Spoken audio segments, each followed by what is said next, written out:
आमच्या पॅरालिसिस सेंटरमध्ये जर 100 पेशंट असेल तर त्याच्यापैकी कमीत कमी 40% तरी यंग लोक आहेत. फर्स्ट स्ट्रोक असेल, किती महिन्यांमध्ये तो व्यक्ती बरा होऊ शकतो? आता खूपदा कसं होतं माहिती आहे का, काही पेशंट 10 दिवसात पण नीट होतात, काहींना 6 महिने पण लागतात, काही पेशंट नीट देखील होत नाही. रोबोटिक फिजिओथेरपी म्हणजे काय? ते रोबोटिकच्या माध्यमातून स्वतः करून दिलं. तुम्ही पॅरालिसिस सेंटर चालू करण्याचा काय विचार केला? पॅरालिसिस सेंटर ही संकल्पनाच माझ्या मित्राने आणली. आज भारतामध्ये दरवर्षी 15 ते 18 लाख लोकांना स्ट्रोक येतो आणि त्यातील जवळपास 30% लोकांना कायमस्वरूपी पॅरालिसिसचा सामना करावा लागतो. WHO रिपोर्टनुसार India is becoming stroke capital of the world. पण प्रश्न असा आहे की पॅरालिसिस म्हणजे आयुष्य संपलं की रिकव्हरी होऊ शकते? काही लोक म्हणतात पॅरालिसिस आयुर्वेदाला बरा होऊ शकतो, काही लोक म्हणतात फिजिओथेरपीने आणि काही लोक म्हणतात मॉडर्न सायन्सला. पण खरं काय आणि खोटं काय कुणीच सांगत नाही. यामागचं सायन्स नेमकं काय आहे? किती टक्के लोक पॅरालिसिस नंतर रिकव्हर होतात आणि रिकव्हरीमध्ये टाइम, पैसा, पेशन्स किती लागतो? आज आपण या सगळ्या गंभीर विषयांवरती चर्चा करणार आहोत आणि त्यासाठी आपल्यासोबत आज आहेत डॉक्टर भूषण गायकवाड. ते नाशिकमध्ये पॅरालिसिस सेंटर चालवतात. त्यांनी आतापर्यंत 1 लाखाहूनही जास्त पेशंटवरती ट्रीटमेंट केलेली आहे. तर हा पॉडकास्ट शेवटपर्यंत नक्की पहा आणि तुम्हाला जर काही प्रश्न असतील तर कमेंट बॉक्समध्ये विचारा. आज भारताला स्ट्रोक कॅपिटल म्हटलं जातं. स्ट्रोक एवढं का वाढत चाललंय?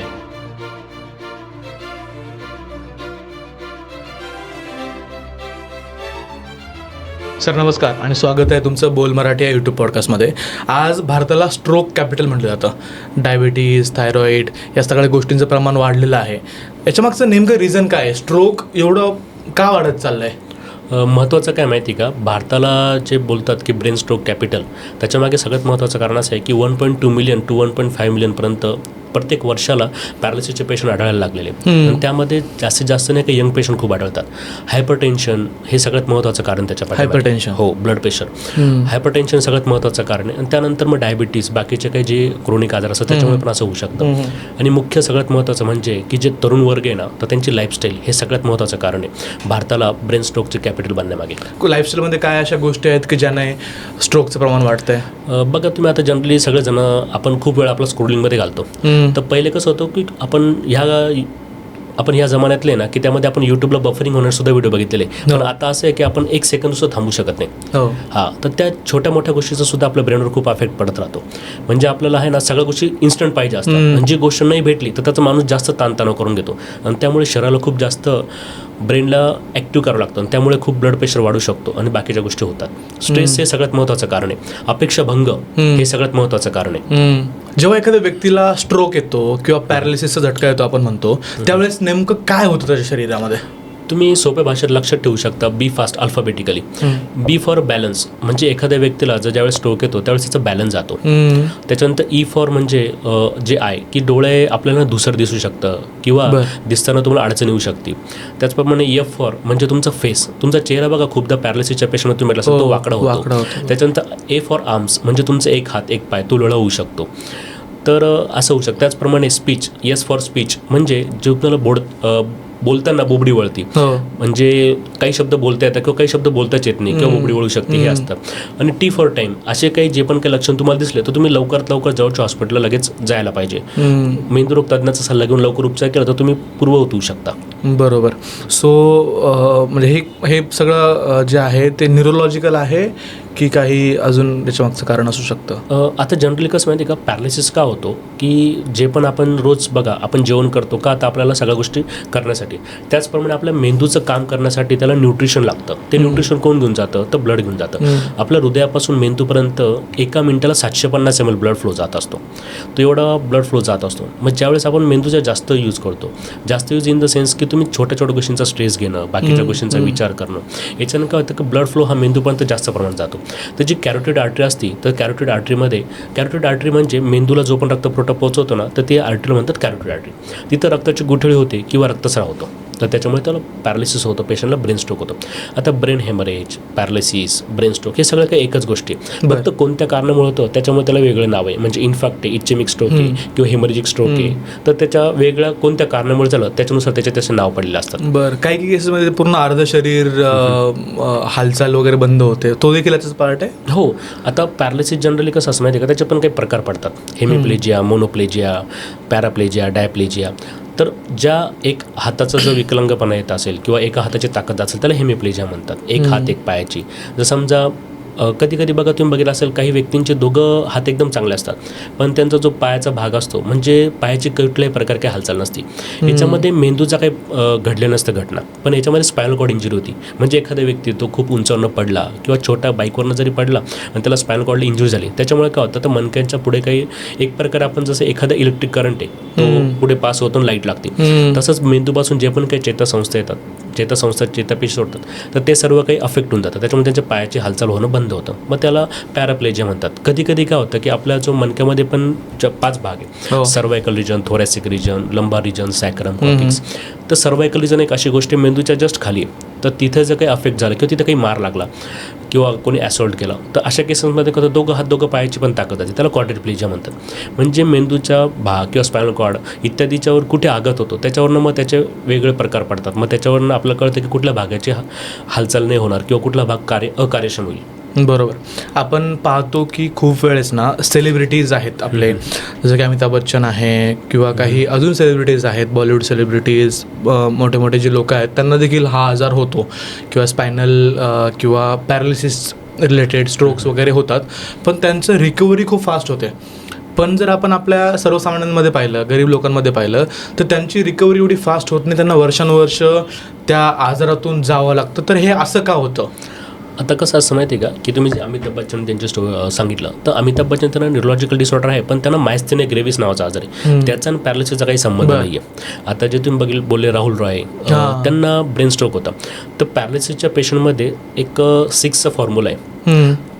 सुरुवातीचे जे 7-4.5 तास आहे त्याच्यात जर तुम्ही अर्ध्या स्टेजमध्ये पेशंटला स्ट्रोक आला आणि मेंदुरोग तज्ज्ञांकडे गेले किंवा हॉस्पिटलला गेले, तर पेशंटला गोल्डन हॉर्समध्ये तुम्ही जर थ्रम्बोलाइज केलं इन्फॅक्ट असल्यावर, तर पेशंटला पूर्वत होऊ शकतो पहिल्या 6 तासामध्ये. म्हणजे 4.5 ते 6 तासाच्या अंतर. हो, तो गोल्डन हॉर्स म्हणतात 4.5 तास. तर त्यामागे मुख्य कारण काय माहिती आहे का? रिहॅबिलिटेशन. म्हणजे न्यूरो रिहॅबिलिटेशन म्हणजे काय की ज्या पण व्यक्तीला पॅरालिसिस होतो किंवा ब्रेन स्ट्रोक होतो अशा व्यक्तींना फिजिओथेरपी, आयुर्वेद पंचकर्म किंवा जे नर्सिंग केअर बाकीच्या गोष्टी लागत असतात त्या जर तुम्ही योग्य वेळात केल्या तर पेशंट नीट होतं. सुरुवातीचे जे 6 आठवडे असतात ना त्याच्यामध्ये फास्ट रिकव्हरी होत राहते, त्याच्यानंतर पुढचे 6 महिने त्याच्यात अजून फास्ट रिकव्हरी होती. पण 1 वर्षानंतर आहे ना रिकव्हरी फेज ही थांबून जाते. रिकवर होतो पेशंट, पण एका महिन्याला 1% रिकवर होतो. त्यासाठी तुम्ही सुरुवातीचे जेवढे पण काही 6 आठवडे किंवा 6 महिने असतील त्याच्यात तुम्ही फास्ट रिकव्हरीसाठी काय करावं लागेल, तर जिथं या सगळ्या गोष्टी एकत्र असतील म्हणजे प्रॉपर फिजिओथेरपिस्ट डॉक्टरांकडून फिजिओथेरपी केली पाहिजे. त्याच्यानंतर आयुर्वेद पंचकर्म जे डॉक्टर एमडी आयुर्वेद पंचकर्म त्यांच्याकडून तुम्ही आयुर्वेदाची ट्रीटमेंट घेतली पाहिजे. आणि जे पण मेंदुरोग तज्ञ त्यांच्या सल्ल्यानुसार तुम्ही मेडिसिन चालू केलं पाहिजे किंवा मेडिसिन बंद केलं पाहिजे. खूपदा काय होतं सामान्य माणसाला असं वाटतं की ह्या मेडिसिन मी आता जास्त वेळ नाही घेतलं पाहिजे, ते मेंदुरोग तज्ञांचा फॉलोअप सुद्धा घेत नाही खूपदा. त्याच्यामुळे काय होतं ते डिसॅबिलिटी लाईफ टाईमसाठी राहते. त्यामुळे सेलिब्रिटी लोक आहे ना ते फॉलोअप वारंवार घेतात डॉक्टरांचा, जे काही मेडिकेशन आहे ते डॉक्टरांच्या सल्ल्याने करतात. पण सामान्य वर्गातले विचार काय करतात की मला त्या काळापुरता ब्लड प्रेशर होता, आता नाही, त्याच्यामुळे मग ते दुर्लक्ष करतात.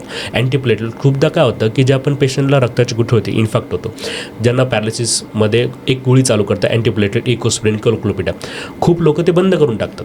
त्यांना असं वाटतं की त्या गोळीची गरज स्वतःच बंद करतात विदाऊट ॲडवाइस. हो, मग त्याच्यामुळे काय होतं पेशंटला रिपीटेड सुद्धा स्ट्रोक येतो. म्हणजे असे पण काही उदाहरणं आहेत की त्यांना 2दा-3दा सुद्धा ब्रेन स्ट्रोक आला, का तर त्यांनी ते मेडिकेशन बंद केलं. त्याच्यामुळे की VIP लोक म्हणू शकतो आपण ते सेलिब्रिटी, त्यांना आणि सामान्य लोकांमध्ये हा फरक असतो एक की ते प्रॉपर मेंदुरोग तज्ञांचा सल्ला घेत नाही किंवा त्यांच्या प्रॉपर ट्रीटमेंट फॉलो करत नाही. फिजिओथेरपिस्ट डॉक्टरांकडून फिजिओथेरपी घेत नाही. जे लोक अनएज्युकेटेड असतात त्यांच्याकडून ते मालिश मसाज करतात, त्यांना वाटतं की ते फिजिओथेरपी, ते तसं नाही येते. आणि प्रॉपर आयुर्वेद ज्यांचं शिक्षण झालं त्यांच्याकडून ट्रीटमेंट घेत नाही. कोणत्याही बाबाकडे जातात त्यांच्याकडून काही पालापाचोळा लावणं किंवा काही औषधं घेणं, त्याच्याने सुद्धा पेशंटला साईड इफेक्ट होतो फायदा होण्यापेक्षा. बरोबर. ओव्हरऑल जर मला इन जनरलमध्ये सांगाल की किती दिवस लागू शकतात, किती महिने लागू शकतात एखाद्या व्यक्तीला, सपोज आज स्ट्रोक आला, फर्स्ट स्ट्रोक असेल, किती महिन्यांमध्ये तो व्यक्ती बरा होऊ शकतो, रिकवर होऊ शकतो? आता खूपदा कसं होतं माहिती आहे का, काही पेशंट 10 दिवसात पण नीट होतात, काहींना 6 महिने पण लागतात, काही पेशंट नीट देखील होत नाही.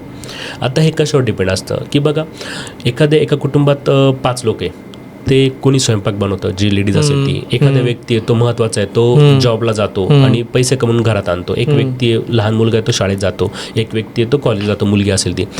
तर समजा एखादा घरातला लहान व्यक्ती आजारी पडला तर पूर्ण फॅमिलीने डिस्टर्ब होत, पण घरातला कर्तपुरुष जो आजारी पडला तर पूर्ण फॅमिली डिस्टर्ब. त्याचप्रमाणे आपल्या मेंदूचं आहे. आपल्या मेंदूमध्ये पण भाग आहे, एक मोठा मेंदू, त्याच्यामध्ये छोटा मेंदू. मोठ्या मेंदूचे परत 2 भाग असतात, एक लेफ्ट बाजू, एक राईट बाजू. त्याच्यामध्ये पण मग परत frontal lobe, parietal lobe, occipital, temporal lobe. त्याच्यानंतर पण त्या मेंदूमध्ये पण थॅलोमोकॅप्सूल रिजन असतं. असे भरपूर काही गोष्टी असतात. तर कोणत्या भागात झालेलं आहे त्यावर जास्त महत्त्वाचं असतं की पेशंट किती रिकवर होईल.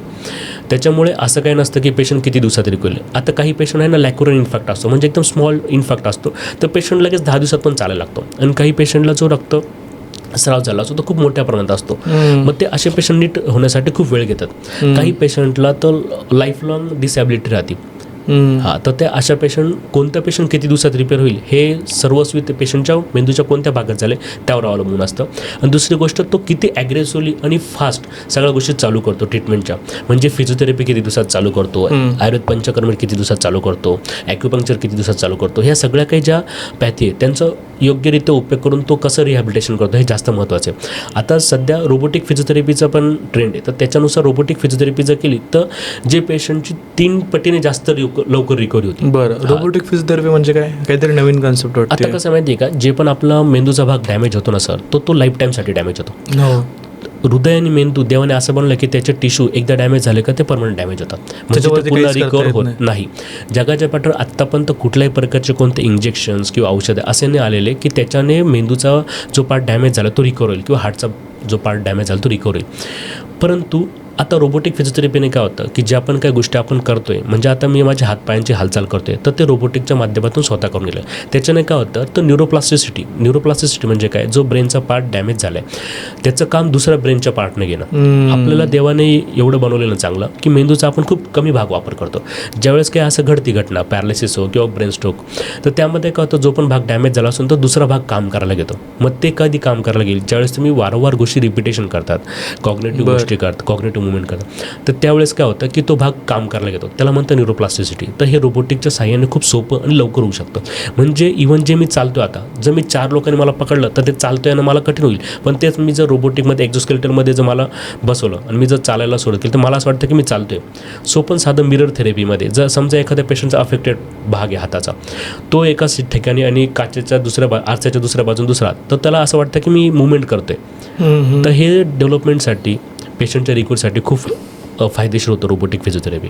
बरं, परंतु याच्याबद्दल अवेअरनेस कमी आज समाजामध्ये. आता खूप म्हणजे मी तुम्हाला सांगतो की अवेअरनेस कमी काय माहिती आहे का, की खूप लोक ॲक्सेप्ट करत नाही की मला हायपर टेन्शन आहे किंवा मला डायबिटीस आहे किंवा मी याचं प्रिकॉशन घेतलं पाहिजे. ॲक्सेप्टन्सी नाही आहे खूप लोकांमध्ये.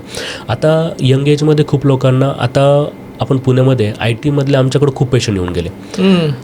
तर काय होतं माहिती आहे का, की ते लोक ॲक्सेप्ट करत नाही की मला ब्लड प्रेशर आहे किंवा हायपर टेन्शन आहे. तर त्यामुळे काय होतं, त्यांना स्ट्रेसफुल काम असतं त्यांचं. जरी ते लॅपटॉपवर बसलेले तरी पण त्यांचं खूप स्ट्रेसफुल काम असतं. यामुळे काय होतं की हायपर टेन्शन हे एक अशी गोष्ट आहे ना की ते वाढत जातं हळूहळू, पण त्याचे कुठल्याही प्रकारे काही लक्षण दिसत नाही.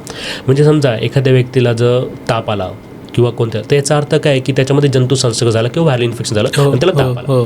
तसं एखाद्या पेशंटचं ब्लड प्रेशर तुमचं 160, 170 सिस्टोलिक झालं किंवा 90, 100 डायस्टोलिक झालं तरी पण पेशंटला कुठलंच लक्षण दिसत नाही. आणि ही गोष्ट नाही का वारंवार होत राहते पण पेशंट लक्षण दिसत नाही. पण समजा एखाद्या वेळेस काही टेस्ट असली आपल्या कंपनीची किंवा कुठली पण, मग त्याच्यात आपल्याला कळतं की मला नाही का हायपर टेन्शन आहे, पण त्यातला तो ॲक्सेप्ट करत नाही. त्याला काय वाटतं की ते मी तिथं चेक करायला गेलो घाबरलो त्याच्यामुळे झालं असेल ते, आणि तो पुढे त्याचा फॉलोअप पण घेत नाही, डॉक्टरकडे पण जात नाही.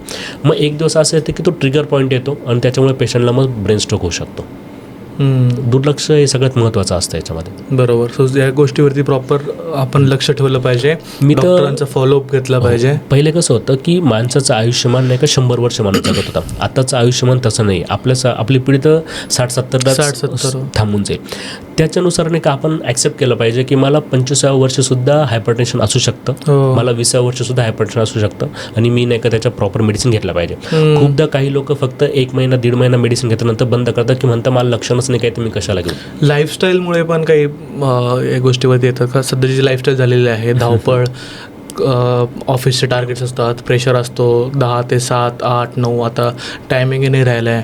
त्यानंतर नाईट शिफ्ट असतात खूप साऱ्या लोकांच्या. तर ही जी लाईफस्टाईल जी आपली मॉडर्न लाईफस्टाईल आहे याने काही परिणाम होतो?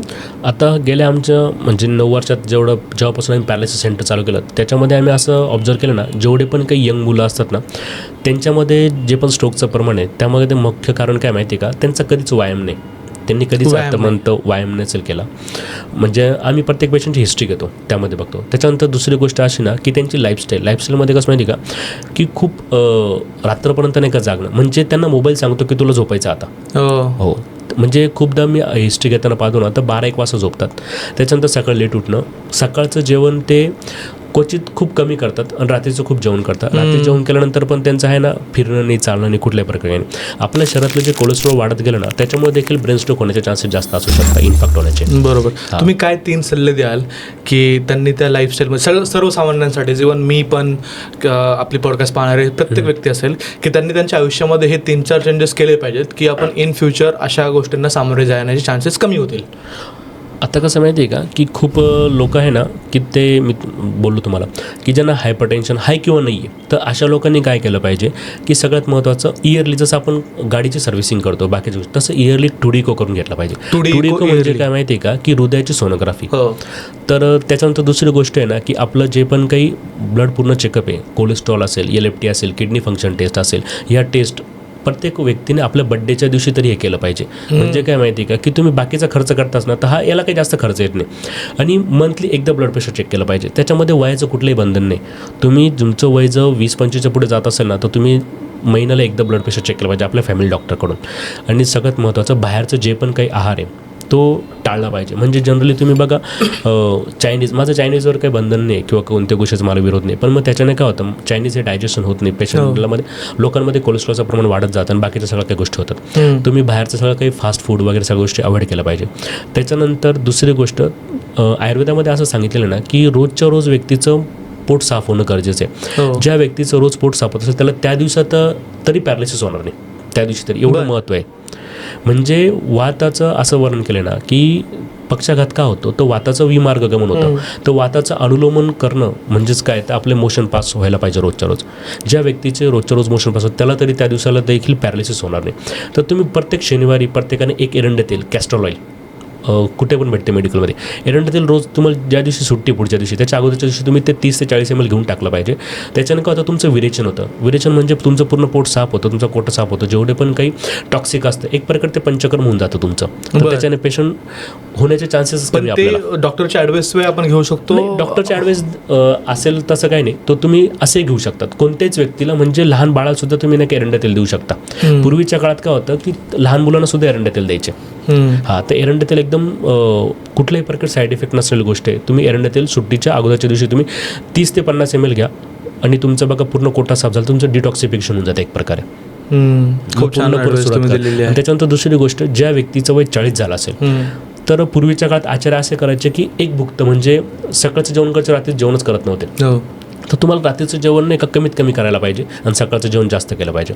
त्याच्यानंतर यंग पिढीने जे पण काही व्यसन आहे, टोबॅको आहे, स्मोकिंग आहे, बाकीच्या गोष्टी जे तुम्हाला बंद नाही करता येणार पण तुम्ही ते कमीत कमी ते अवॉइड केलं पाहिजे. आता फिमेलमध्ये पण आम्ही जनरल पाहतो त्यांच्यामध्ये सुद्धा स्मोकिंगचं प्रमाण जास्त वाढलं. हो, बरोबर. सो त्या गोष्टी अवॉइड करायला पाहिजे जेणेकरून आपल्याला लाईफस्टाईल. म्हणजे पॅरालिसिस हा एक असा आजार आहे ना, मरेच तोपर्यंत आपल्याला वाट बघायला लावतो. पॅरालिसिस हा असा आजार आहे की त्याच्यामध्ये माणूस रोज मरत राहतो. त्याच्यामुळे असं एखाद्या व्यक्तीला मी तर असं मानतो की समजा तुम्ही रात्री झोपले, तुम्ही उद्या सकाळी उठले नाही, ते मरण चांगलं. पण तुम्ही दुसऱ्यावर अवलंबून राहतात आणि त्याच्यावर नाही का तुम्हाला आयुष्य काढणे खूप कठीण होतं. म्हणून हा आजार एकदम विचित्र आहे. आणि त्यात दुसरी अशी गोष्ट की स्पायनल कॉर्ड इंजुरी तुम्हाला बोललो मी, कोणतं पण ज्याचं काम त्यांनी करावं. म्हणजे आता एखादा आमच्याकडे काही अशा पण केसेस घडल्या की छोटंसं घरी काम करत होता, पडला, त्याचा मणक्याला मार लागला, त्याच्यामुळे त्याचे दोघं पायांची हालचाल बंद झाली आणि तो लाईफ टाईमसाठी डिसॅबिलिटी झाला. त्याला रिकव्हरी करण्यासाठी खूप वेळ लागला. असे खूप केसेस होता. RTA म्हणजे ॲक्सिडेंटमध्ये सुद्धा असं होतं, ॲक्सिडेंटमुळे सुद्धा ब्रेन स्ट्रोक होऊ शकतो. ब्लिडिंग होती, त्याच्यानंतर स्पायनल कॉर्ड इंजुरी होऊ शकते. त्याच्यामुळे गाडी चालवताना बाकीच्या गोष्टींसुद्धा युथ पिढीने विचार केला पाहिजे की आपण काय करायला पाहिजे. बरोबर. मला एक पुढच्या टप्प्याकडे जायचं आहे की ही जी ट्रीटमेंट असते पॅरालिसिसची किंवा स्ट्रोकची, त्याच्यामध्ये पण 2-3 गोष्टी आहेत. एक आहे ॲलोपॅथी, आयुर्वेद आहे. कुठली ट्रीटमेंट सगळ्यात बेस्ट ट्रीटमेंट यासाठी असू शकते?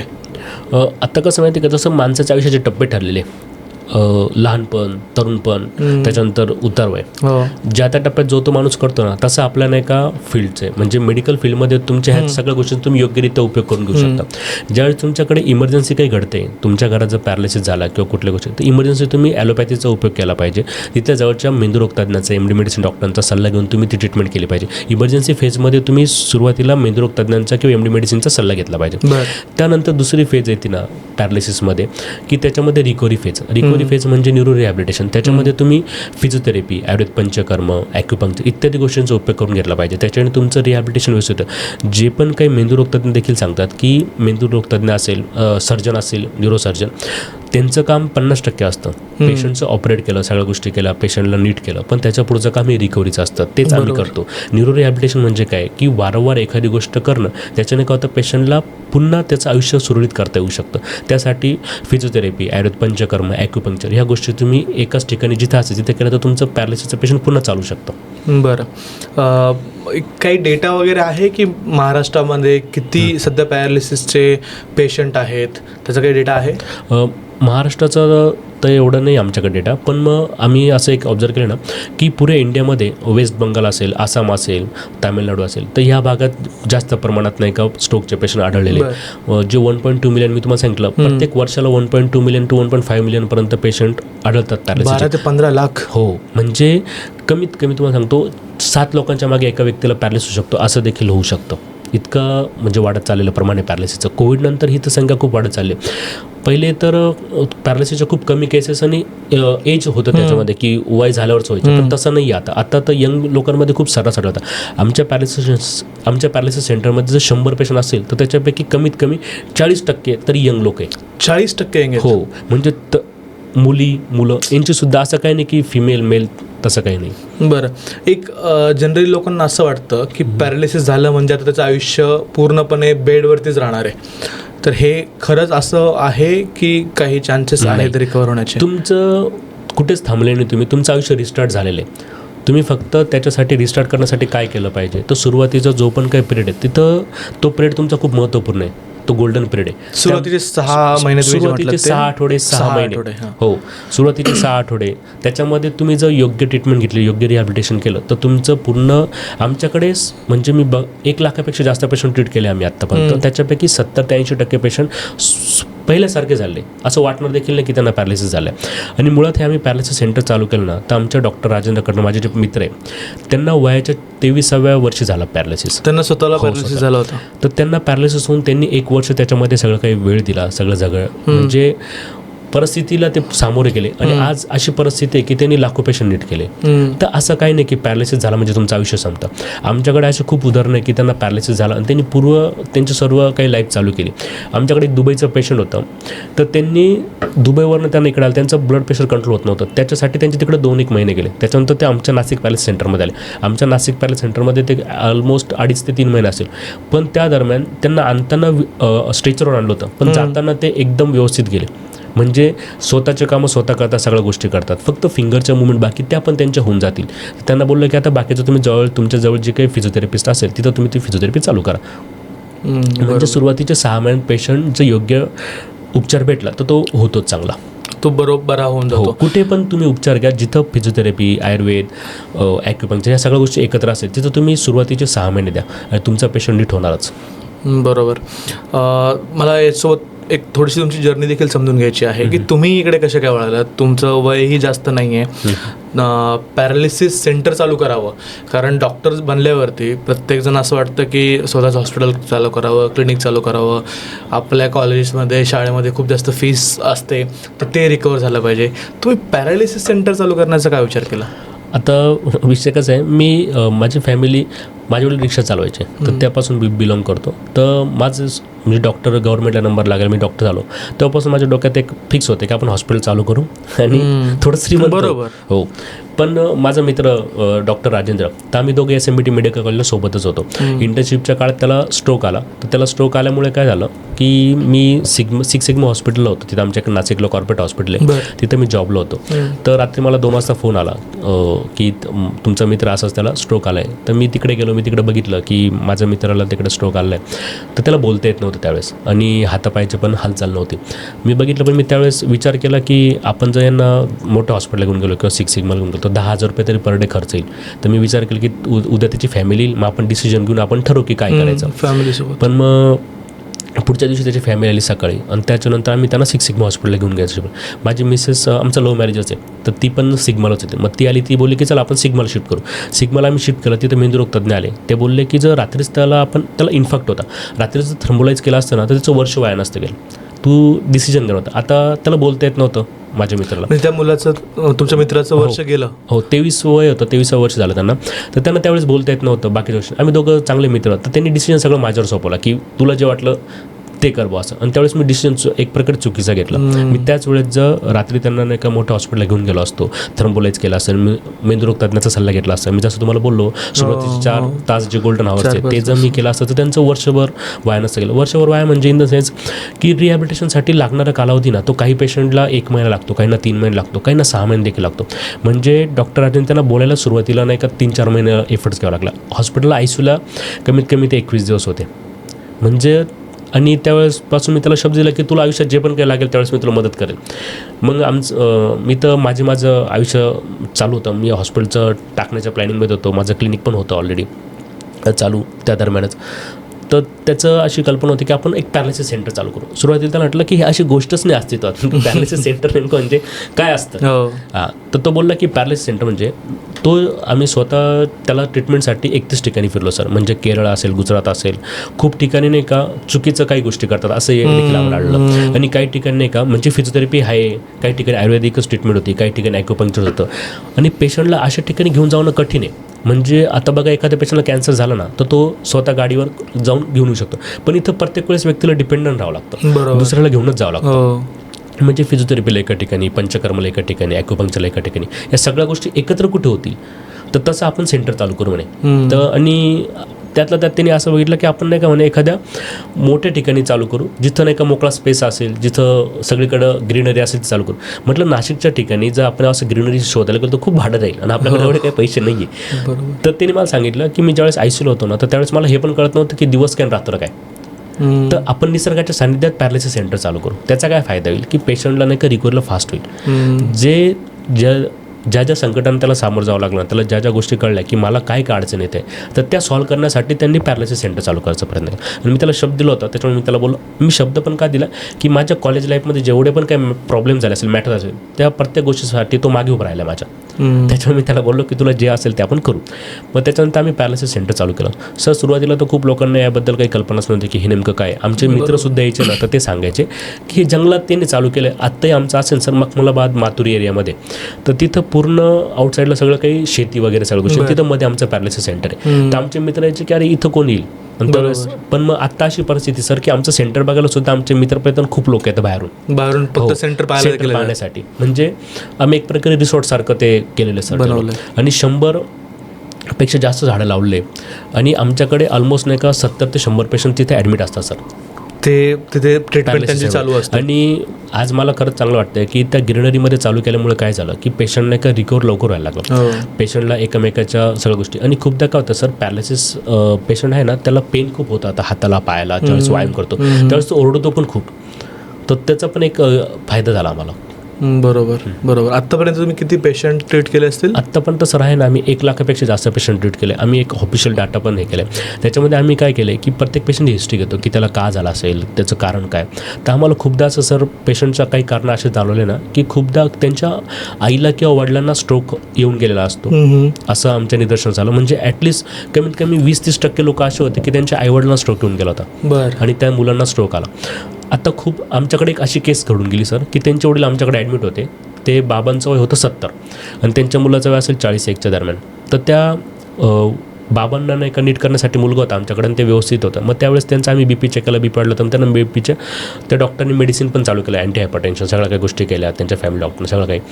नंतर 1 वर्ष नंतर त्यांचाच मुलगा आमच्याकडे परत ॲडमिट होता पॅरालिसिससाठी. म्हणजे असं पण होतं जनरली. बरोबर बरोबर. तर मी डाटा का सगळा सेव्ह करतोय किंवा सगळा हा जतन का करतो आम्ही डाटा, की आम्हाला बघायचं आहे की नेमकं पेशंटला आपण काय अवेअरनेस देऊ शकतो किंवा काय सांगू शकतो की तुम्ही हे टाळलं पाहिजे किंवा तुम्ही हे केलं पाहिजे. त्यासाठी आम्ही हा सगळं काही डाटा जतन करू राहिलो सर. सुरुवातीच्या काळामध्ये काही तुम्हाला चॅलेंजेस फेस झाले जेव्हा तुम्ही सेंटर चालू केलं तेव्हा? आता जसं बाकीच्यांना चॅलेंजेस होतं तसेच आम्हाला पण इकॉनॉमिकली खूप चॅलेंजेस फेस करावं लागले. म्हणजे इव्हन एवढं ना की आमच्याकडे एक पेशंट होतं, त्या पेशंटकडून आम्ही घेतले असेल त्यावेळेस खूप कमी पैसे, त्याच्यापेक्षा डबल टिबल पैसे आम्हाला खर्च करावे लागले. म्हणजे तिथं जसं मी तुम्हाला बोललो की आउटसाईड येतं आमचं मातोरी मखमलाबाद हा एरिया, तर तो शहरापासून थोडा 5-1 किलोमीटर लांब आहे. म्हणजे स्टाफची अडचण, बाकीच्या सगळ्या गोष्टींच्या अडचणी, ह्या अशा खूप साऱ्या अडचणींना सामोरं जावं लागलं. पण आज असं आहे की नाशिक पॅरालिसिस सेंटरमुळे खूप सारे पॅरालिसिस सेंटर चालू झाले. म्हणजे नाशिक पॅरालिसिस सेंटर आता जर समजा कुठे पण महाराष्ट्रात कोणाला पण पॅरालिसिस झाला तर लोक काय म्हणतात की नाशिकला घेऊन जाऊ, की नाशिकला खूप सारे पॅरालिसिसचे उपचार केंद्र आहे. हां, म्हणजे ही एक गोष्ट आहे की आमच्यासाठी म्हणजे मला तरी असं वाटतं की आनंदाची गोष्ट आहे की माझ्या मित्राला पॅरालिसिस झाला आणि त्याच्यामुळे असे खूप सारे पॅरालिसिस सेंटर उभा. त्यावेळेस नाशिकमध्ये पॅरालिसिस सेंटर नव्हतं. म्हणजे पॅरालिसिस सेंटर ही संकल्पनाच माझ्या मित्राने आणली. हां, त्याच्या अगोदर पॅरालिसिस सेंटर ही नावाची संकल्पनाच नव्हती. संकल्पना म्हणजे की या सगळ्या गोष्टी एकत्र, फिजिओथेरपी वगैरे सेंटर होते, पण मग पॅरालिसिसच्या उपचारासाठी जे पण काही लागतं एकाच ठिकाणी होतं. पंचकर म्हणजे सगळ्या एकाच ठिकाणी निसर्गाच्या सानिध्यात. ही गोष्ट आम्हीच पहिले आणली पूर्ण नाशिकमध्ये नाही तर महाराष्ट्रातच आम्ही आणली ही गोष्ट. महाराष्ट्रामध्ये दुसरीकडे आहेत काही पॅरालिसिस सेंटर? खूप ठिकाणी आहे. आम्ही अशा म्हणजे गेलो होतो, पण मग ते आम्हाला असं वाटलं की या सगळ्या गोष्टी एकत्र म्हणून आम्ही तिथे चालू केलं सर. बरोबर. मला एक प्रश्न तुम्हाला असा विचारायचा आहे की जेव्हा एखाद्या व्यक्तीला पॅरालिसिस होतो, तुम्ही सांगितल्याप्रमाणे त्याची डिपेंडन्सी समोरच्या व्यक्तीवरती म्हणजे त्याच्या फॅमिलीवरती, त्याच्या पॅरेंट्सवरती किंवा बायकोवरती खूप जास्त वाढते, बरोबर. सो त्यावेळेस त्या फॅमिलीचा कशाप्रकारे माइंडसेट असला पाहिजे, त्यांनी कशाप्रकारे मदत केली पाहिजे, तुम्ही त्या फॅमिलीला काय सांगाल? सर खूपदा काय होतं माहिती आहे का, ज्यावेळेस पेशंटला पॅरालिसिस होतं ना तर त्याला सगळ्यात महत्त्वाचं हे का झालं हे त्याच्या डोक्यात खूप हे होतं. त्याला काय वाटतं, तो ज्यावेळेस घरात राहतो ना तर त्याला काय वाटतं की हे सगळे लोक चालत आहे आणि मी बेडवर आहे, तो खूप चिडचिड करायला लागतो. आमच्याकडे असे काही घटना म्हणजे आम्ही पेशंट बघितले ना की शिव्या देतात, मारतात. इव्हन सुद्धा मी ज्यांना पॅरालिसिस ते स्वतः नाही का शिव्या देतात कोणाला, त्यांच्याच फ्रस्ट्रेशनला किंवा पतीला, असं एवढं त्यांना फ्रस्ट्रेशन होतं का की मी का बेडवर आहे. आणि दुसरी गोष्ट डिपेंडन्सी सगळ्यात महत्त्वाचं. म्हणजे एक विचार करा तुम्ही, ज्या व्यक्तीला जो कालपर्यंत पाण्याचा ग्लास स्वतः प्यायचा त्याला आज पाण्यासाठी दुसरं डिपेंड व्हावं लागतं, टॉयलेटसाठी बाथरूमसाठी त्याला दुसरं डिपेंड व्हावं लागतं. ही खूप गोष्ट शोकजनक आहे. आणि दुसरी सगळ्यात महत्त्वाची गोष्ट, पॅरालिसिसमध्ये ज्या व्यक्तीला होतो ना तर त्यांचं कुटुंबाचं खूप महत्त्वाचं काम आहे. ज्या आमच्याकडे एवढ्या पण केसेस झाल्या त्यापैकी आम्ही असा एक अनुभव केला सर की ज्या व्यक्तीला पॅरालिसिस झाला त्याच्या कुटुंबातले एक व्यक्ती सोबत होतात ना तर ते व्यक्ती लवकर रिकवर झाले. आता पुण्यामधलीच एक रिसेंटची केस होते आमच्याकडे, ते एक MSCB ऑफिसर होते मोठे, तर त्यांच्यासोबत त्यांच्या मिसेस आणि ते दोघं होते, तर त्यांच्या मिसेसला पॅरालिसिस झाला. ते आमच्याकडे ऑलमोस्ट 2.5 ते 3 महिने होते सर. तर तो व्यक्ती खूप श्रीमंत होता, तर ते स्वतः एक केअरटेकर ठेवू शकले असते. ते केअरटेकरने सगळं काय केलं असतं मावशीने, पण त्यांनी स्वतः सगळ्या काही गोष्टी केल्या. त्याच्याने काय आलं की पेशंटला वाटतं की माझं कोणतरी आहे आणि ते एखाद्या लहान मुलासारखं त्यांना जपायचे, सगळ्या गोष्टी त्यांच्याकडून करून घ्यायचे, रागवायचे, चिडायचे त्यांना. आणि त्यामुळे असं झालं, जो व्यक्ती 6 महिन्यात नीट होणार ना तो व्यक्ती फक्त 2.5 महिन्यात. त्यांचं ब्रेन हॅमरेज होऊन त्यांचं ऑपरेट झालं होतं, त्यांची क्रॅनिटॉमी झाली होती. पण असे पेशंट रिकवर होण्यासाठी खूप वेळ लागतो, पण ते पेशंट लवकर नीट झालं. पॅरालिसिसच्या पेशंटला फॅमिलीचा खूप सपोर्टची गरज आहे. आणि असं पण एक अनुभव सर मी बघितलं की पॅरालिसिस झालेला पेशंट तो दुसरं कधीच चिडणार नाही. म्हणजे तो स्टाफला बोलत नाही, त्यांच्या बाकीच्यांना कोण बोलत नाही, पण त्याच्या हक्काच्या माणसावर चिडतो. म्हणजे त्याची मिसेस असेल, त्याचा भाऊ असेल किंवा जे हक्काचे त्याची आई असेल त्यांच्यावर चिडतो, बाकी तो कोणावर चिडत नाही. खूप लोकांना की पॅरालिसिस झाला म्हणून त्याच्या मेंदूवर इफेक्ट झाला म्हणतो, पण तो बाकीच्या नाही चिडतो, फक्त त्याच्या हक्काच्याच व्यक्तीवर चिडतो. का त्याला त्याच्याकडून प्रेमाची गरज आहे. तुम्ही त्यांना फक्त प्रेम द्या, ते पेशंट नीट होईल. आणि ही कालावधी एकदा नीट झाला ना, पेशंट पॅरालिसिस म्हणून नीट झाला, तो व्यवस्थित झाला ना, तर बघा तो सगळ्यात जास्त तुमचेच उपकार मानेल, बाकी कोणाचेच मानणार नाही, जो त्यांचा जवळचा व्यक्ती तो. बरोबर. अशी एखादी स्टोरी सांगू शकाल तुमच्या इथे आलेलं एखादं पेशंट ज्यांनी एक मला असं पाहिजे की एखादं भावनिक पेशंट असेल, एखादं तुमच्या इथं आलेला जे तुम्हाला आत्तापर्यंत लक्षात आहे तुमच्या? आता आमच्याकडे आहे ना एक व्यक्ती होते दाते म्हणून, ते पण म्हणजे पुण्याचे खूप पेशंट आहे आमच्याकडे, पुण्याचेच होते ते. तर ते दाते म्हणून व्यक्ती, त्यांचं वेट होतं 130 kg, 130 किलो. तर सगळ्यात महत्त्वाचं त्यांना सांगण्यात आलं होतं की आता तुम्ही काही चालू शकणार नाही, आता तुम्ही जसे तसे करा. तर त्यांचा मुलगा पण बाहेरच्या देशात आहे सगळ्या गोष्टी, तर त्यांनी आमच्या रिहॅबिलिटेशन सेंटरला आणलं. त्यांना लिटरली उचलण्यासाठी सर आम्हाला किंवा त्यांना उभं करण्यासाठी आमच्याकडे 6-7 लोक लागायचे, एवढं होते. पण हळूहळू ते लोकांची संख्या कमी होत गेली, 6चे 4, 4चे 2, मग नंतर एकटे, आणि ते इंडिपेंडेंट चालायला लागले. तर त्यांचं वजन पण त्याच्यानंतर 130 किलोचं ते 100 किलोवर आलं.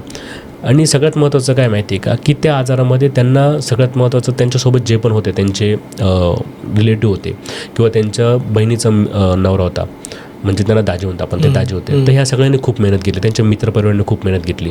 ते सगळं त्यांच्या इमोशनली अटॅचमेंट राहायची त्यांची, तर त्याच्यामुळे काय पेशंट लवकर नीट होत गेलं. पण हेच जर समजा एखाद्या पेशंटसोबत कोणी नसलं किंवा काय नसलं तर तो पेशंट एका डिप्रेशनमध्ये जात राहतो. त्याला असं वाटतं की मला आता नीट व्हायचंच नाही, मला फक्त मरायचं आहे. पण जगणं मरणं हे देवाच्या हातात आहे. खूप लोक पॅरालिसिसनंतर सुसाईड करताना सुद्धा त्यांच्या नाही का त्यांनी करून झाले असतात, पण तरी ते काही होत नाही. जगणं मरणं फक्त वरच्या हातात आहे, आपल्या हातात काहीच नाही आहे. बरोबर. डेलीचं रुटीन नेमकं कसं असतं या पेशंट्सचं जेव्हा तुमच्याकडे येतात? त्यांचं दिवस कसं स्टार्ट होतो आणि दिवस कसं संपतो? आता पॅरालिसिस ज्या व्यक्तीला होतो, जे ब्रेन स्ट्रोक असतात, त्यांना आहे ना सुरुवातीला आम्ही लवकर उठण्यास सांगतो. 8:30 वाजता आपण त्यांना फिजिओथेरपी स्टार्ट करतो. त्याच्यानंतर गार्डन एक्सरसाइज आहे, गार्डन एक्सरसाइज होती, फिजिओथेरपी होती. मग त्यानंतर आयुर्वेद पंचकर्म करतो. आयुर्वेद पंचकर्मासाठी वेगळा रूम आहे, तिथं आयुर्वेदिक मेलसाठी वेगळं आहे, फिमेलसाठी वेगळं आहे. तर मग तिथं आयुर्वेदिक ट्रीटमेंट वगैरे सगळ्या गोष्टी होतात. त्याच्यानंतर मग पेशंटचं सगळ्या ह्या गोष्टी झालं का पेशंटला दुपारी आराम असतो. त्याच्यानंतर ज्या पेशंटची रोबोटिक असते त्याच्यानंतर रोबोटिक फिजिओथेरपी चालू होती. त्याच्यानंतर पेशंटला संध्याकाळी पुन्हा फिजिओथेरपी होते. त्याच्यानंतर मग पेशंटचा आराम असतो. आता सगळ्यात महत्त्वाचं काय असतं की ह्या पेशंट्सला आता नातेवाईकांना काय वाटतं की मी हे कसं काय करू, पेशंटचं डायपर बदलण्यापासून बाकीच्या गोष्टी करण्यापासून. म्हणजे जे माझे पार्टनर आहेत त्यांचं स्वतःचं डायपर त्यांच्या आजीने बदललं होतं. तर त्यांना असं वाटायचं की ज्या वयात मी माझ्या आजीची सेवा केली त्या वयात मला करावं लागतं, माझी करते आजी. त्याच्यामुळे त्यांनी अशी कल्पना मांडली की आपण मामा मावशी यांच्याकडून सगळ्या गोष्टी कर, म्हणजे फक्त जो रिलेटिव्ह असतो तो फक्त त्यांनी सोबत राहायचं, बाकीचं सगळं काही आमची माणसं करतील. म्हणजे जे मामा मावशी असतील ते त्यांचं सगळं काही सुशी सगळं काही साफ करतील, म्हणजे त्यांची नर्सिंग केअर सगळं काही आमच्या माणसं करतील. फक्त पेशंटच्या नातेवाईकांना सोबत राहायचं असतं. आणि आम्ही दर रविवारी सर आहे ना पेशंटला एक काउन्सिलिंग सेशन पण ठेवतो. आमच्याकडे काउन्सिलिंगच्या मॅडम येतात, त्या काउन्सिलिंग सेशन ठेवतात. त्याच्यानंतर वीकली 1-2दा आपण स्पीच थेरपी पण ठेवतो. पेशंटला ज्यांना बोलता येत नाही पॅरालिसिसमध्ये ते पण आपण ठेवतो सर. बरोबर, म्हणजे सगळ्या गोष्टी म्हणजे अनेक आम्ही आमच्या सेंटरमध्ये खूप सारे कार्यक्रम पण घेत असतो सर. म्हणजे महिला दिन असेल किंवा अभंगाचा किंवा कीर्तनाचा कार्यक्रम असेल किंवा एखादा गायक बोलवतो, असे खूप काही साऱ्या ॲक्टिव्हिटी पण करतो. काय होतं की पेशंट सारखं त्याच गोष्टी करून एकदम वैतागून जातो. रोज उठा, रोज फिजिओथेरपी करा, रोज व्यायाम करा, रोज बाकी सगळ्या गोष्टी करा, रोज चालायला घ्या. त्याच्यासाठी आम्ही एक रविवारचा दिवस असं ठेवला आहे की एक हाफ सेशनमध्ये आम्ही ह्या सगळ्या विरंगुळा करत राहतो. बरोबर, म्हणजे त्याला तिथे असं ते मोनोटोनस काम नाही व्हावं, काही रोज कंपनीत मी आल्यासारखं 10 ते 7 ड्युटी आहे, तो तेच रोज करायचं. त्यासाठी रविवारचा एक दिवस त्यासाठी स्पेशल ठेवतो पेशंटसाठी. बरं, तुम्हाला हे काम करून एक सॅटिस्फॅक्शन तर वाटत असेल की कारण जॉब तर सगळेच करतात, काम तर सगळेच लोक करतात, परंतु तुम्ही अशा लोकांसाठी काम करतायत की ज्यांनी कदाचित ती आशाही सोडून दिली असेल की मी परत उभा राहू शकेल, मी परत चालू शकेल, मी परत बोलू शकेल, अशा व्यक्तींसोबत तुम्ही करता. सॅटिस्फॅक्शन आहे सर? तुम्हाला सांगू का, मी असं मानतो की मी जगातला सगळ्यात सुखी व्यक्ती, म्हणजे खूप सुखी. की मला असं आहे ना की म्हणजे माझ्या मनासारखी मला बायको भेटली, माझ्या मनासारखं माझं शिक्षण झालं, मला एक मुलगा एक मुलगी आहे. आणि त्यात प्रत्येक व्यक्तीला काय बघतं की जॉब करतोय त्याच्यातून इन्कम पैसा. मी तुम्हाला बोललो की माझं हॉस्पिटल पण आहे, हॉस्पिटलमधून जेवढं मी खूप कमी लक्ष राहतं माझं हॉस्पिटलला. पण माझं पॅलेस सेंटरला मी सकाळी गेलो ना तर माझ्या घरच्यांना फोन करावा लागतो की आता तू घरी कधी येणार आहे. एवढं मला म्हणजे मी खूप डेडिकेशनने त्या गोष्टी करतो. माझं असं मला तिथं भूक पण लागत नाही की सकाळी आता मी गेलो घरून किंवा जेवण करायचं. मी जेवणसुद्धा नाही का दुपारी 4 वाजता करतो.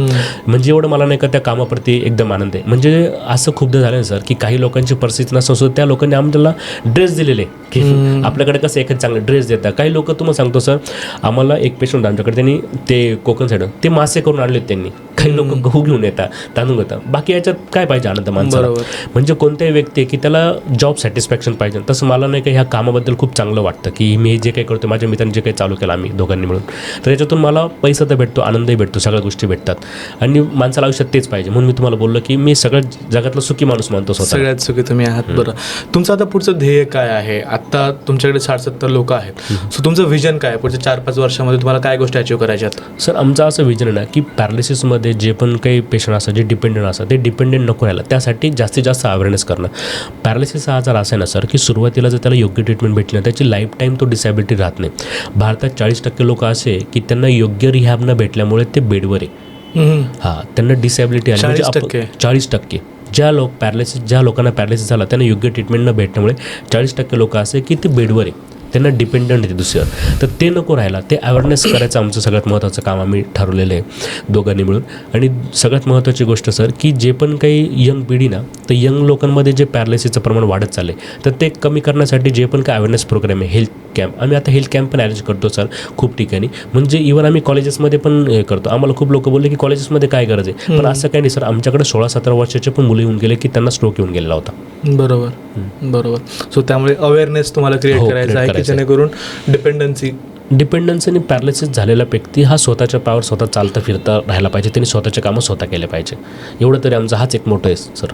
बरोबर. मला असे एखादी तुमचं एक्झाम्पल सांगू शकता, एखादा पेशंट आहे की जो जसं तुम्हाला आत्ता मेमरीमध्ये आहे, आठवतोय? एक इमोशनल स्टोरी आहे. माझ्याकडे एक पेशंट होता, त्याला स्पायनल कॉर्ड इंजुरी होती. जसं आपण मागे डिस्कशन केलं पॅरालिसिसबद्दल, तसं स्पायनल कॉर्ड इंजुरी म्हणजे काय होतं, मणक्याला कुठल्याही प्रकारचा मार लागला तर माणसाचे हाताचे चालू असते मुवमेंट सगळं काही, पण मग पायाची चालू नसते. त्याच्यात पण प्रकार असतात की जर समजा सर्वायकल रिजनमध्ये असेल तर हाताची पण मुवमेंट नसते, पण जर लंबर रिजनमध्ये असेल तर पायाची मुवमेंट होत नाही. तर ते एक मित्र होते दोघं जण, ते तर त्याचं वखारीचं काम होतं. तर तो लाकूड तो बोलला की माझं झाडाचे खूप फांदे आहेत तर तो तोडून दे. तो झाडाची फांदी तोडायला गेला, कटर मशीन घेऊन तो पडला, त्याच्या मणक्याला पडला झाडावर. तर त्याच्यानंतर तो आमच्याकडे आला 7-8 महिन्यानंतर. जसं पॅरालिसिसच्या पेशंटमध्ये 1 वर्ष, सुरुवातीचे 6 महिने चांगली रिकव्हरी होती, तसे स्पायनल कॉर्ड इंजुरीमध्ये आहे ना 2 वर्षापर्यंत रिकव्हरीचे चान्सेस राहतात.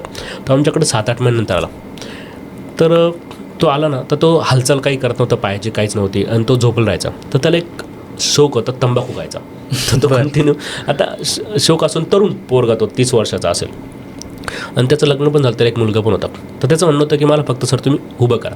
तर तंबाखू खायचा तो थुकून ठेवायचा इकडं तिकडं, म्हणजे डस्टबिनच्या बाजूला. तर माझा स्टाफ कंप्लेंट करायचा कंटिन्यू की हे आता डस्टबिनमध्ये जर ॲक्युरेट का त्याच्याकडून थुकलं जायत नसेल, इकडे तिकडे होत असेल तर हेनेच ते घाण करून ठेवता. म्हटलं त्याच्या आयुष्यात नाही का काहीच राहिलेलं नाही, त्याच्या आयुष्यात फक्त एकच गोष्ट राहिली, त्याला एक तीच छोटं व्यसन. डॉक्टरने तर व्यसन नाहीच करायला लावलं पाहिजे, पण विचार करा तुम्ही, एखादा व्यक्ती 24 तास, मी तर प्रत्येक व्यक्तीला चॅलेंज देतो की एक तास आपण नाही राहू शकत एका ठिकाणी. जो व्यक्ती महिने एका ठिकाणी थांबतोय, सगळ्या गोष्टीसाठी त्याला दुसरं डिपेंड राहावं लागते. मी तर प्रत्येक व्यक्तीला चॅलेंज करतो, त्यांनी फक्त 24 तास एका ठिकाणी थांबून दाखव. फक्त एका ठिकाणी 24 तास. तू मोबाईल घे, सगळ्या गोष्टी घे, पण एकाच ठिकाणी 24 तास थांबून दाखव. कोणीच नाही राहू शकत. तर पॅरालिसिसचे पेशंट, स्पायनल कॉर्ड इंजुरीचे पेशंट ते 24 तास एका ठिकाणी थांबतात. तर विचार करा त्या माणसाच्या मेंदूवर किंवा त्याच्या फ्रस्ट्रेशन लेवल त्याचे किती असेल. बरोबर. त्यात नाही का त्याचा एक आधार होता फक्त तंबाखूचा. त्यात माझं स्टाफ मला बोलायचे की ते सर हे करतात. मी त्यांना बोललो ठीक आहे, जाऊ द्या, काय हरकत नाही. आणि खूपदा मी तुम्हाला बोललो की पॅरालिसिस झालं ना, तर त्याच्यामध्ये नाही का हा एका व्यक्तीचा आजार नाही, पूर्ण कुटुंबाचा आजार, फॅमिलीचा आजार, पूर्ण फॅमिली डिस्टर्ब होऊन जाते. म्हणजे इव्हन असे पण काही उदाहरणं आहे ना की त्याच्यात त्यांची मिसेस सोडून गेली, स्ट्रोक आला, बायको सोडून गेली, स्ट्रोक आला आणि एखाद्याचा नाही का नवरा सोडून गेला. म्हणजे खूप अशा घटना घडल्या. लोकांना एका प्रेमाचे बाकीच्याचे खूप उदाहरणं देतात, पण खरी गरज तुमची आहे ना प्रेमाची इथे. तुम्हाला ज्यावेळेस वाटलं ना की तुमचा कोणता पण आजार झाला आहे तुमच्या जवळच्या व्यक्तीला, तर तुम्ही त्याच्या मदतीला राहा, तुम्ही त्याच्यासोबत थांबा. बघा तो व्यक्ती कसा नीट होतो, त्याला फक्त प्रेमाची गरज आहे, तुम्ही फक्त त्याला थोडं प्रेम द्या. बरोबर. आणि ते सगळ्यात महत्त्वाचं आहे. म्हणजे तुम्ही सांगितलं देखील, जेव्हा एखादा जवळचा व्यक्ती सोबत असतो त्यावेळेस त्याची रिकव्हरी फास्ट होते, कारण तो आपुलकीनं त्याची काळजी घेणार आहे, वारंवार गोष्टी पाहणार आहे, त्याला कदाचित ओरडणार देखील आहे, प्रेमानं सांगणार देखील आहे. तोच त्याचा व्यक्तीसोबत, बाकी ते दुसरं कोणीच नाही आहे. बरोबर. मला पुढचा एक प्रश्न तुम्हाला विचारायचा आहे की अशी एखादी केस होती का की एखाद्या व्यक्तीने पूर्णच हताश झाला आहे, त्याने एकदम टोकाची भूमिका घ्यायला रेडी झालेला आहे? आता तुम्हाला सांगू का की मोस्टली मी तुम्हाला बोललो की कोणत्याही व्यक्ती 24 तास एका ठिकाणी थांबू शकत नाही एका जागेवर. तर ज्या व्यक्तीला खूप महिने होऊन जातात, तर तो ज्यावेळेस तो सगळं होप सोडतो ना, तर त्याला काय वाटतं माहिती आहे का की मी सुसाईड करून मी मरून जाऊ. तुम्हाला सांगतो, आमच्याकडे असे खूप केसेस आले असेल स्पायनल कॉर्ड इंजुरीच्या किंवा ब्रेन स्ट्रोकच्या की त्यांनी सुसाईडचे अटेम्प्ट केले. मी तुम्हाला एक इन्सिडन्स असं सांगतो की आमच्याकडे एक नाशिकमधलाच एक व्यक्ती होता, तर त्याच्याकडं 10 एकर शेत होती. त्याचं म्हणणं होतं की माझी मिसेसला सांगा डॉक्टर तुम्ही साहेब समजून. त्यांनी 2-3दा सुसाईड अटेम्प्ट केला. म्हणजे असं ना, मिसेसला सांगा समजून म्हणजे मिसेस सांगा किंवा ती थांबली पाहिजे, मुलं मिसेस थांबली पाहिजे, सोबत थांबली पाहिजे, ती चालली सोडून चालली होती बा असं. तर त्याच्यामुळे त्यांनी सुसाईडचा अटेम्प्ट केला. त्यांनी ब्लेड पान घेतलं कारण त्यांचे हात चांगले होते आणि पायाचे ते काही मुवमेंट नव्हती, तर त्यांनी कट केलं. त्याला लगेच नाही का हॉस्पिटलला घेऊन गेलं, लगेच पेशंटचा जीव वाचला, सगळ्या गोष्टी आला. त्याच्यानंतर नाही का तो एक होप सोडून आमच्याकडे आला. आम्ही त्याला तर स्ट्रिक्टली सांगितलं की आता जास्त दिवस झाले का होण्याचे चान्सेस नाही, पण तो बोलला की नाही मला तुमचे मी व्हिडिओ बघितले, बाकीच्या गोष्टी तुमचं बघितलं मी, तर मला तुमच्याकडे ट्रीटमेंट घेऊन बघायची. म्हटलं ठीक आहे. त्यावेळेस त्यांनी मला सगळी स्टोरी सांगितली. तर मी त्याला एकच सांगितलं की जगणं मरणे आपल्या हातात नाही, ते देवाच्या हातात आहे. मी आत्तासुद्धा जर तुझा गळा दाबला ना तरी तू मरू शकत नाही, किंवा मी आता चालतोय ना तर पुढे गेलो ना मी तरी माझ्या अंगावर फॅन पडला तरी मी मरू शकतो. त्याच्यामुळे पॅरालिसिसच्या पेशंटला, स्ट्रोकच्या मी एवढं सांगतो की तुम्ही आहे ना सुरुवातीच्या काळात मेहनत घ्यायचा विचार करा, तुम्ही 100% नीट होणार आहे. फक्त तुम्ही जी तुमची गोष्ट बाकीचे विचार करण्यामध्ये लावता ना, तुम्ही तुमची ती गोष्ट तुमच्या फिजिओथेरपीमध्ये, व्यायाम करण्यामध्ये, बाकीच्या गोष्टीमध्ये तुम्ही ती जास्त मेहनत घ्या, तुम्ही 100% नीट होणार आहे. पण तुम्ही जर होप सोडले तर तुम्ही नाही नीट होऊ शकत. खूपदा पेशंटला काय होतं माहिती आहे का सर, की ते सुरुवातीला त्याचे हातपायचे मुवमेंट होत नाही, 10 दिवस झाले, 15 दिवस झाले, काही होतच नाही. आता करायचं काय, तर त्याला असं वाटतं की आता मी जगून काही फायदा नाही. पण 16वा दिवस असा उजडू शकतो की तुमच्या पायाला ताकद येऊ शकतो. तर तो 16वा दिवस उजडण्यासाठी तुम्हाला 15 दिवस मेहनत घ्यावी लागेल. पण तुम्ही मेहनतच काही घेणार नाही, तुम्हाला असं वाटतं की मी नीट व्हायला पाहिजे, असं शक्यच नाही होऊ शकत. जो पेशंट नीट चांगला होतो ना तर तो खूप मेहनत घेतो. जो मेहनत घेतो तो चांगला होणार, पण जो मेहनत घेणार नाही तो अजिबात चांगला होणार नाही. खूपदा तर काही लोकांच्या मनात असा ग्रह आहे ना की ज्या व्यक्तीचे हातपाय हालत नाही तुम्ही त्याला व्यायाम का बरं करायला लावताय. खूप लोकांना तो ऑब्व्हियसली प्रश्न येतो. पण ही सगळ्यात महत्त्वाचं कसं माहिती आहे का, आपला मेंदू आहे ना, जो भाग डॅमेज झाला ना दुसरा भाग काम करायला गेला पाहिजे. त्याच्यासाठी काय आपल्याला ते वारंवार रिपिटेशन करणं गरजेचं आहे. रिपिटेशनच या गोष्टी नीट करू शकतं. जे व्यायाम करतो ना म्हणजे तर हातापायांची आपण जी हालचाल करतो त्याचं शिक्षण फिजिओथेरपी डॉक्टर 5.5 वर्ष झालं असतं. म्हणजे विचार कर त्याच्यात किती बारीक सारीक गोष्टी सांगितलेल्या असतील. बरोबर. तर त्या खूप महत्त्वाच्या आहे. जे पण लोक तुम्हाला सांगत असेल ना की हालचाल काय करू नका, आता पेशंटला बेडरिडन आहे त्याला आराम करतात, तसं नाही राहत. पॅरालिसिसच्या पेशंटमध्ये खूप काळजी नका घेऊ तुम्ही. पण फिजिओथेरपी का, मी तर प्रत्येक पेशंटला काय सांगतो माहिती आहे का, पेशंटच्या नातेवाईकाला तुम्ही यांची काळजी नका घेऊ. आता हे आता नीट झाले, तुम्ही त्यांच्याकडून सगळ्या गोष्टी त्यांना करायला लावा स्वतःहून. एकदा दोनदा पडेल, म्हणजे खूपदा असं होतं ना की काही लोक जेवण त्यांना स्वतः भरवता पेशंटला. मी त्यांना होतो दुसऱ्या हाताने भरू द्या त्यांना, ते बोलतात की सांडू द्या. ही सवय लागेल. मेंदूला कधी चालना भेटेल, मेंदूला कधी वाटेल ज्यावेळेस तुम्ही करणार गोष्टी. म्हणजे इव्हन ना मी तर पेशंटला सांगतो तुमच्या हाताची मुवमेंट थोडी सुरू झाली ना तुम्ही कंगवा घ्या, तुम्ही भांग पाडायला सुरुवात करा, तुम्ही जेवण करायला सुरुवात करा, पडू द्या, सांडू द्या, सगळ्या गोष्टी करू द्या. या सगळ्या गोष्टी म्हणजे मी तुम्हाला सांगतो माझ्या मित्राने फेस केलं आहे, डॉक्टर राजन. त्यांना जेवण करताना सुद्धा सगळं जेवण इकडे पडायचं. सगळे मित्र हसायचे आमचे, बोलताना सुद्धा बोबडी वळायची. पण आज उलट त्या बाकीच्या मित्रांना असं वाटतं की मला कारण पॅरालिसिस झाला. आज यांचं एवढं मोठं नाव झालं, बाकीच्या गोष्टी झाला, तर मला झालं असतं तर मी तरी पॅरालिसिस सेंटर चालू केलं असतं. बरोबर. म्हणजे जशा प्रकारे एक नवीन बाळाचा जन्म होतो, ज्याला चालणं शिकावं लागतं, बोलणं शिकावं लागतं, खाणं शिकावं लागतं, तशा प्रकारे परत या व्यक्तीनं स्वतःचं स्टार्ट करायला पाहिजे. आता खूपदा काय होतं माहिती आहे का, रोज राऊंडला गेलं का नातेवाईक एकच प्रश्न विचारतात की आमचं पेशंट कधी नीट होईल, आमचं पेशंट कधी नीट होईल. म्हणजे 2 दिवस झाले, परत 3रा दिवस झाले तेच क्वेश्चन. ते मी प्रत्येकाला एक उदाहरण देतो की 9 महिने जसे लागतात बाळाला जन्मायला, त्या 9 महिन्यात नाही का बाईला खूप सोसावं लागतं, खूप सहन करावं लागतं, तिला खूप कळावं लागतं. पण तरी देखील तिला नाही का तो आनंदासाठी ती करत राहते सगळ्या गोष्टी. तिला माहिती आहे की मला बाळ होणार आहे आणि मला ते किती दुःख झालं तरी मला पचवायचे.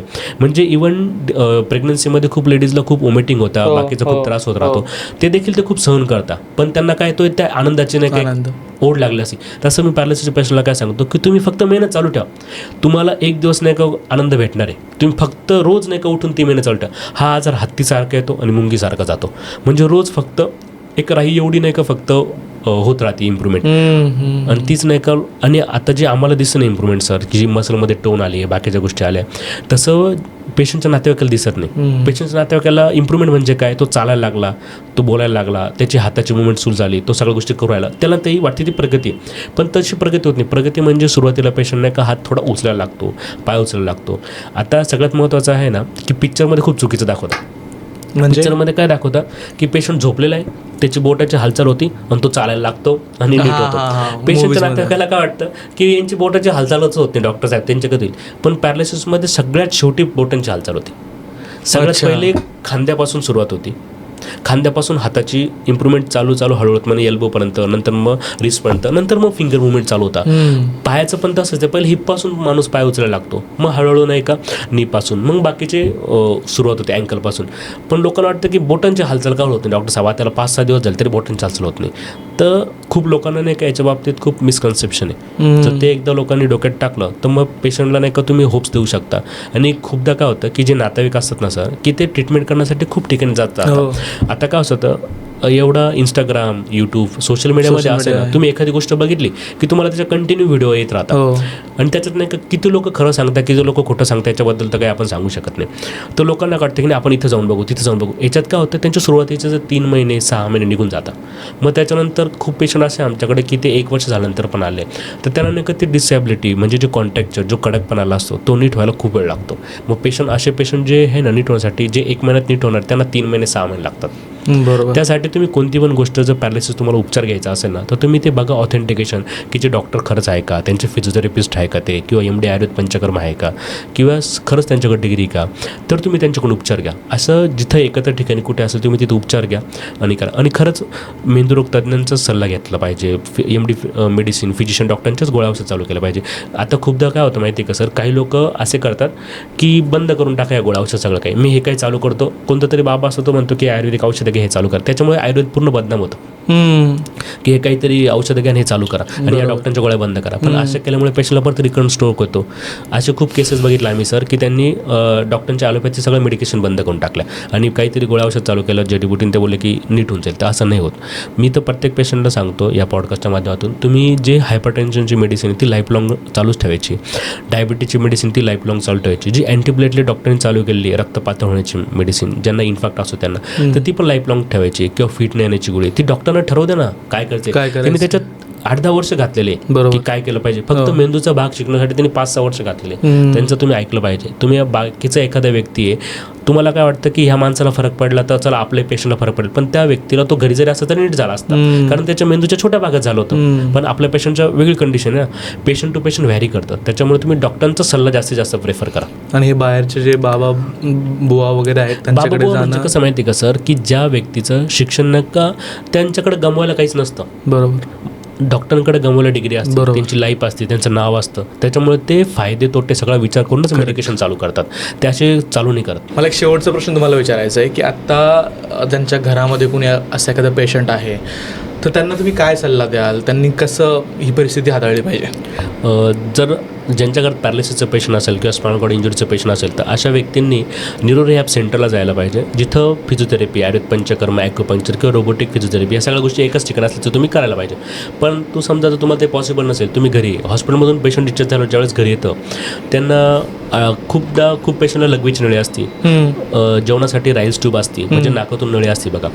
तर जी लघवीची नळी आहे ती 1 महिन्यात तरी बदलली गेली पाहिजे. त्याच्यात पण 2 प्रकार असतात, एक फॉलिज असतं आणि एक सिलिकॉन कॅथेटर असतं. तर डॉक्टरने सल्ले नाही तर पेशंटला ताप येतो, परत थंडी वाजून येत राहते, तर ते तुम्ही एक काळजी घेतली पाहिजे. दुसरी गोष्ट, जे राईल्स ट्यूब असते जी नाकातून नळी टाकली असते, तर ती नाकातली नळी जी का टाकलेली असते की अन्नलिका आणि श्वसनलिका जवळ असते. ज्या पण पेशंटला पॅरालिसिस होतो त्याच्यामध्ये जसं हाताची पायाची ताकद जाते, तशी ते गळ्याभोवती जे पण काय असतं अन्नलिका शरीर तिथली ताकद जाते, तिथली मसल विक्स होता. त्याच्यामुळे काय होतं, त्यांना जेवण जर आपण दिलं तोंडाने तर त्याच्याने काय होऊ शकतं, ते श्वसनलिकेत जाईल आणि पेशंटला निमोनिया होऊ शकतो, कफ होऊ शकतो. तर ते खूपदा पेशंट काय विचार करतं की आपण तोंडाने देऊ त्यांना नातेवाईकांच्या घरात, तर तसं नाही केलं पाहिजे. बरं. तुम्ही त्यासाठी नाही का राईल्स ट्यूबमधून फिडिंग देताना पण प्रोपटोप करूनच द्यायला पाहिजे. प्रोपटोप म्हणजे 2 उशा ठेवा किंवा प्रोपटोपचा बेड भेटतो, तर ते करूनच तुम्ही पेशंटला आरटी फीड दिलं गेली पाहिजे. आणि आरटी फीड ज्यावेळेस पेशंटला चालू असेल तर तुम्ही तोंडाने देऊ लागत नका डॉक्टरच्या सल्ल्याशिवाय. तर तुम्ही तोंडाने द्यायची घाई करणार तर पेशंटला निमोनिया होईल, पेशंटला पुन्हा ॲडमिट करावं लागू शकतं. बरोबर. त्याच्यानंतर दुसरी गोष्ट, जर पेशंटला बेड रिटर्न असल्यामुळे काय होतं की पेशंट ज्या बेडवर असतो तो बेड खूप रेक्झिनचा असतो, त्याच्यामुळे पेशंटला बेडसोर होऊ शकतात. त्याच्यामुळे तुम्ही एक ते एअरबेड टाका किंवा पेशंटला कंटिन्यू पोझिशन द्या. आणि माझं तर असं सल्ला राहील, पेशंटला तुम्ही कायम व्हीलचेअरच्या साह्याने किंवा दुसऱ्या साह्याने निसर्गाच्या जवळ घेऊन जा, म्हणजे त्याला बाहेरचं वातावरणात पण फिरवा, म्हणजे पेशंट लवकर रिकवर होऊ शकतो. बरोबर. आणि ज्या पण डॉक्टरांच्या मेडिकेशन चालू असेल, आपल्या अँटीप्लेटलेट असेल, ब्लड प्रेशरच्या असतील किंवा डायबिटीच्या असतील, तर तुम्ही कदापि बंद करू नका डॉक्टरांच्या सल्ल्याशिवाय. आणि जे पण तुम्हाला उपचार घ्यायचे असतील तर तुम्ही योग्य डॉक्टरांच्या मार्गदर्शनात उपचार घ्या. कुठल्याही प्रकारे बाबा किंवा इत्यादी लोकांच्या ज्यांना काही माहिती नसेल त्या क्षेत्रात त्यांच्याकडून तुम्ही कुठल्याही प्रकारे उपचार करू नका. आता काय होतं, खूप लोक नाव पण डॉक्टर लावतात, पण ते ॲक्च्युअल डॉक्टर कोणते, काय त्यांच्याकडे डिग्री काय, ते तुम्ही तपासून त्यांच्या हातात तुम्ही पेशंट द्या, मग तुमचा पेशंट चांगलाच होईल. बरोबर. सर खूप छान सल्ला तुम्ही दिला. आज चा विषय खूप गंभीर आहे. ज्या तुम्ही आत्तापर्यंत आपण डिस्कस केलं, तुम्ही सगळ्या प्रकारच्या प्रश्नांची उत्तरं दिली. कशाप्रकारे सिम्पटम्स असतात, काय ट्रीटमेंट केली जाते, तुमचे एक्झाम्पल्स तुम्ही दिले. मला असं वाटतं की आजचे पॉडकास्ट पाहणाऱ्या प्रत्येक व्यक्तीच्या मनामध्ये पॅरालिसिस, स्ट्रोक रिलेटेड जे काही प्रश्न असतील त्यांची उत्तरं त्यांना मिळाली असतील आणि तुम्ही व्यवस्थितपणे सगळ्या प्रश्नांची उत्तरं दिली.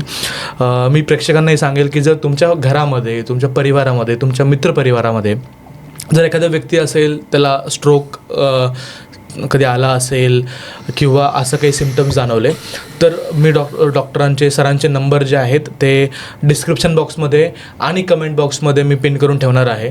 त्यांची वेबसाईट आहे, त्याला तुम्ही व्हिजिट करा, त्यांच्या टीमला तुम्ही कॉन्टॅक्ट करा. नक्कीच तुम्हाला ते योग्य सल्ला देतील याची मला पूर्णपणे खात्री आहे. सर, धन्यवाद तुम्ही आज आम्हाला टाईम दिल्याबद्दल. धन्यवाद.